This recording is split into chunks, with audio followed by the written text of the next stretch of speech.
Ooh, there's nothing like getting a new iPhone. So in this video, we're going to be reviewing the iPhone XS. I've recently upgraded from the iPhone 8 myself, and so I wanted to make a video just to kind of go over whether or not it was worth spending the crazy price. They're like $1,200 or more now, depending on the memory you get. And just whether it gives you a better overall day-to-day user experience in the end, because that's really what the upgrading a phone is all about, in terms of performance and how it feels and everything like that. So let's go ahead and take a closer look. To me, the most important measure of a phone is not only how quickly it lets you accomplish tasks, but also how much enjoyment it gives you every time you pick it up. And with the iPhone XS, I can definitely say it's been the most pleasurable iPhone I've ever used. As I was coming from an iPhone 8, there are obvious physical and hardware differences, and all of them are definitely improvements. First off, the bigger screen. There's just so much more real estate, and the icons are even slightly larger, which makes them ever so easier to target with your finger. And the spacing of it all just makes everything feel less cramped. The screen is also something you feel and notice right away. It's 120 Hz touch sensing, which is not to be confused with 120 Hz refresh rate screen. But what this does is it senses your finger input basically twice as fast as the refresh rate of the display itself. And this makes the phone feel very, very responsive. There's no lag at all between input and the phone reacting, and it gives the device a really super fluid feeling when you're flying around the OS from one task to another. Now, the longer screen of the iPhone also makes scrolling a lot more natural feeling and adds to the fluidity of the experience, in my opinion, as well. I think the size of the device is really just absolutely perfect for a phone as far as the width and the length and how heavy it is. I'd always been resistant to bigger phones, but the XS feels just right. And though I know a lot of people would think it's too small, but if you're coming from an iPhone 8, I just gotta say it's awesome. Then there's the notch on the phone, which I really hated when I saw it on the original 10, but I actually like it now. I think it distinguishes the phone from just your normal full-on rectangle screen. And I like how you have the protrusions up in the corners. It gives the screen a little character, I feel like, especially at night. You can see here, I just think it looks very cool as opposed to just a boring rectangular screen. It does also break up the space at the top for your pull downs, up here for your left and right for your notifications and your screen controls. And for the background usage indicators, like when you're using your mic or your GPS, when it's being used, it's less intrusive than the older phones where it's just a whole strip across the top of the phone. And you can see here it's just up in the top left corner. I think it kind of looks pretty cool. It's a little more elegant, I feel like. And I don't know, there's just something about the notch that's kind of grown on me, and I think I almost even prefer it to not having one at all.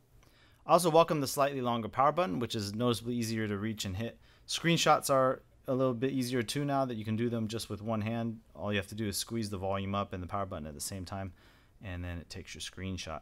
I don't use Face ID at all, so I won't comment on it, but I don't like locking my phone anyway. I prefer turning off the raise to wake function and then just being able to tap anywhere on the screen to wake the phone up. I think this keeps everything simple, and it works 100% of the time. Now, if you're wondering how easy it is to just having no home button, I'd say it was surprisingly easy to adapt to. I thought I would have to end up repositioning my hand all the time and fidgeting around with it, but it's really just not the case.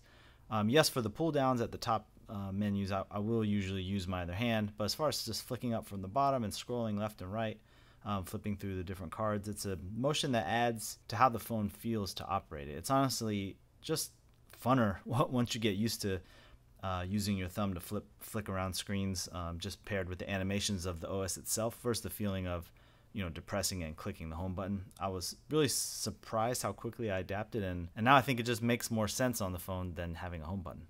I also don't really care about hardware specs, but what I do care about is how fast a phone works as a result of having good hardware in it. And what I do know is that the XS uses Apple's fastest chips, and you can definitely tell. A lot of this is, of course, to do with the iOS 12 improvements in performance that they focused on, and brought those performance improvements on down the line of older iPhones. But the XS feels like it has more power to spare, and I really like that. Performance headroom is there, and that's always a sign of a great product. It can really tell when jumping back and forth between apps and switching around here, and you can see going back and forth accomplishing tasks. It's really quick. There are so many little improvements that add up to making this phone great. Battery life is over 11 hours, which is an hour improvement over the previous iPhone 10. There's faster wireless charging. It's perfectly sized for your hand. Makes full screen thumb typing really nice compared to regular iPhone 8. The camera is ridiculously good, especially at night and in low light. The flash basically never wants to go off. Portrait mode is pretty killer too, and gives some very, very cool results.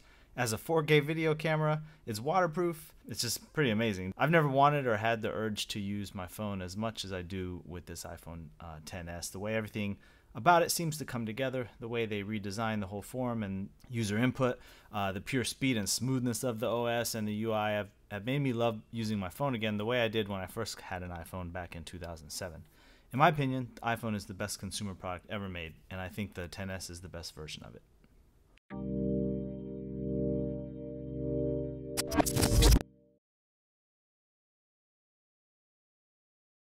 There's one small gripe I have with the iPhone XS. It's the fact that with the camera protrusion on the back, when the phone's laying flat on a table because I don't use a case, it does kind of wobble around a little bit. It's not even a huge deal at all.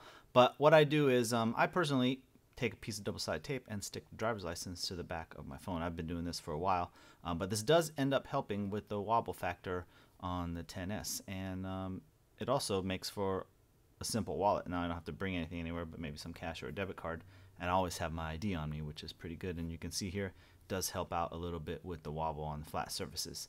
And the other cool thing is too, just with double-sided tape, you can just as easily pop this off if you need to hand it to somebody, and it usually sticks back on there after even a few times pulling it off and on until you need to replace the tape. So anyways, just a tip I thought I'd share in case you want to try it out yourself.